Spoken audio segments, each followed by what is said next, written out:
Shining with Scrapbooking Quebec. Today I'm here for the Scrapbook Nerd Online Shop, and I'm going to be creating a 3-photo 12 by 12 layout featuring Heidi Swapp's Sun Chaser collection. I'm also going to be talking about base pages, and I'll be using one of my favorites to create this layout.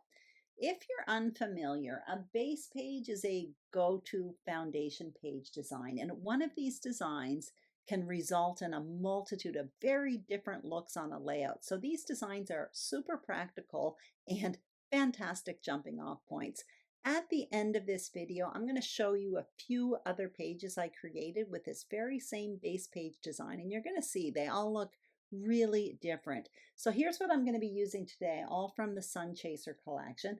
This collection is fun, summery, cheerful, but above all for me, I find it super easy to use. The colors are bright and cheerful, but they're slightly washed over. And for me, that just makes them usable, really, really usable. This collection is available at the Scrapbook Nerd, so I'm going to link up the shop, the collection, along with a few tools I'll be using in the description box below. So the first thing I want to do is have a look at this base page design that I'll be using. So you can see on the left, it's basically half a frame style foundation created with two papers, the blue and the white. On the right, I place a very wide border. So what I'm showing you right now is you can use this very same page design in any orientation you want. So that border can be at the bottom, the left, on top, or on the right. I'd also like to point out I'm putting measurements for what I'm doing, but you can make that border more narrow, wider, whatever looks good to you. Also, I'm showing you that I'm going to be using 3 photos, but when you use base page designs, it's basically the bones of a layout. What you put on top of it can vary greatly. You can use this very same page design, but just use 1 photo, maybe in that white column, or maybe you want to put 2 photos in that white column, or maybe you want to fill up both columns with 6 photos. Really, it's extremely flexible and adaptable, and you will see a few examples at the very end of this video. I'm showing you I have a bunch of material from the Sun Chaser collection on my table, but right now what I want to do is kind of explain where I'm heading with this. So I'm going to be using 3 photos, and essentially what I'm going to be doing is more or less creating a horizontal line with these photos towards the middle of the page. So I have 1 focal point photo and 2 complementary photos, and I'm showing you that I'm going to tuck in this planner page that I cut out in advance with a die from Elizabeth Craft Designs. I'm not sure if this one's available at the shop, but they definitely have other ones. I use them all the time for journaling, for layering, and all of that. My plan is to put 2 main embellishment clusters here, one in the top left and another in the bottom right. So that's going to create more or less a diagonal design. And in the bottom right, that's where my title's going to go. So I'm going to create my title using 2 different die sets. That's what I'm showing you right now. And what I'm going to be creating are adhesive words with these die. So the first die set I'm going to use is from Memory Box. It's the Wooden Alpha die set. So what I'm going to do is back my blue paper with those Be Creative tape sheets. That's what I showed you a moment ago. So I'm going to basically cut out that blue paper to fit my word day. My title's going to be An Amazing Day. And what I will do is back that blue paper in this tape sheet. Then I'm going to run it through my die cutting machine with my alphas. And what's going to pop out are self-adhesive alphas. Super cool. I've been doing this quite a bit over the past month or 2, and I absolutely love the technique. It's so incredibly convenient. And these letters, by the way, have like a wood motif embossed on them. Super cool. And they are about 1.5 inches in height. So you'll see those better in the still shots at the very end of this video. Now what I'm going to do with the other die set, which is called, let's see here, it's called Hip Hip Hooray by Concord and Ninth. And in that die set was the word amazing. So what I'm cutting out is the word yellow, amazing, and I basically backed that paper in foam adhesive. So what I'm creating here is a dimensional word, amazing, super, super amazing actually.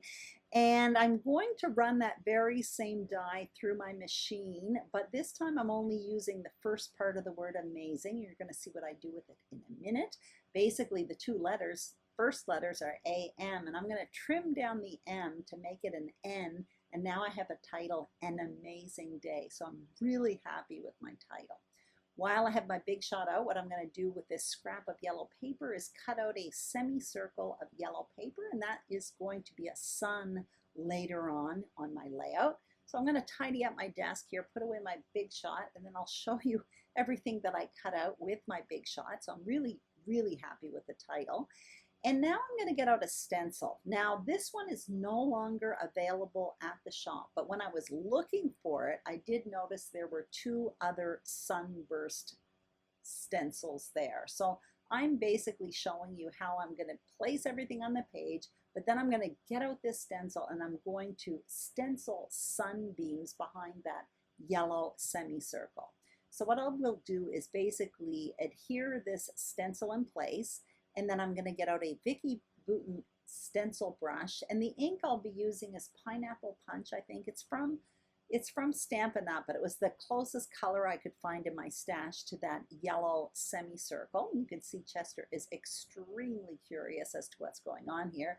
So basically I'm just brushing on the ink through this stencil, and you're going to see in a moment it makes these beautiful sunbeams. So I'm going to adhere that semicircle just underneath that, and underneath the semicircle is where I will be adhering my focal point photo. So it's going to be like this giant sun popping up from behind my focal point photo. Now what I'm going to do is place everything back on the page just to make sure I'm happy with the placement. And once that's all down, then what I will do is adhere most of this to the page. So what I will be adhering is the border along with the sun and the photos. I am going to keep the title separate right now simply because I want to play around with placement with my embellishing. I also want to point out that when I was deciding where to place my photos, I purposefully decided to put the scenery photo on the planner page as opposed to the photo of me that's over on the right. That's because I plan to do a lot of overlapping on that middle photo. It's almost going to be where the main embellishment cluster is, and I will be overlapping my title. And I don't like to overlap on people photos. I prefer to do that on scenery photos. So I just wanted to point that out because that area is going to be quite significant with embellishing. You can see I do have my embellishing around me now. So what I want to do is kind of just, you know, add some more stuff in that title area. And you can see behind that photo, I tucked in a piece of ephemera that says on the agenda. I also found a heart sticker and I tucked that behind the word amazing. It's on wax paper at this point. I do know I want to add some more stuff here, but I'm not quite sure what. At this point, I get out the sticker book here and I find one with the word sun, and I'm going to tuck it along the left-hand side of that photo in the middle, and I'm happy with that. I still want to beef up that corner in the top left, and I want to add something in the bottom right as well, but I don't know what. So at this point, I decide I'm going to adhere at least the pieces that I like, and then with all the wax paper gone, I will be able to see better and decide what I need to add to this layout. So that's what I'm doing right now, and I'm really thrilled with these adhesive alphas. You can see me putting down the word day now, and I would like to point out that when I was playing around with placement, I made sure to pop up that photo on the right and up enough so that it could fit the word day. That was quite purposeful, the placement of the planner page and that photo on the right, so that I could squeeze the word day in there. Now I'm continuing with the title. I'm really, really thrilled with my title, especially my Anne that I created by kind of Frankensteining the word amazing. And now I do want to add some more stuff. So I'm playing around with my ephemera pieces, tucking a few pieces in that top left. I end up putting a heart up there. There was a word on it that didn't interest me, so I made sure it was tucked behind my photo, added a little tab there that says happiness. And now what I'm looking for is I want another piece of that copper. It's like a coppery or a rose gold color that's in the word happiness. It's also on that ephemera piece in the middle that says on the agenda. It's like I want to repeat it in the bottom corner, but I can't decide. So at this point, I decide to grab my stamps. That set is called Vacay Phrases. I use it all the time.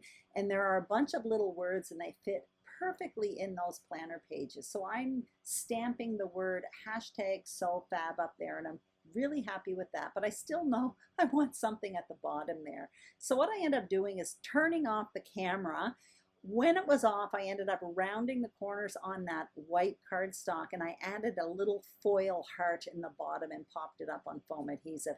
Now I want to show you the other pages I created using this very same base page design. So you can see there one with one photo, it looks completely different. And that one with one photo, the border's at the bottom. The one I'm showing you now, the border is on the left and the photos are larger and more straight, less bouncing up and down like the one I created today. So all three of these pages look very different, but they all started with the very same base page design. So that is why base page designs are so incredibly practical. Anyway, all I ended up doing off camera was my journaling. So I hope you enjoyed this video. If you did, I'd greatly appreciate a thumbs up. If you haven't subscribed to the Scrapbook Nerd YouTube channel, we would be absolutely thrilled if you did. And the same thing for my channel, Scrapbooking Quebec. Make sure you head on over to the Scrapbook Nerd Shop to check out these supplies and more. Have a fantastic day, and I'll see you soon on YouTube. Bye-bye.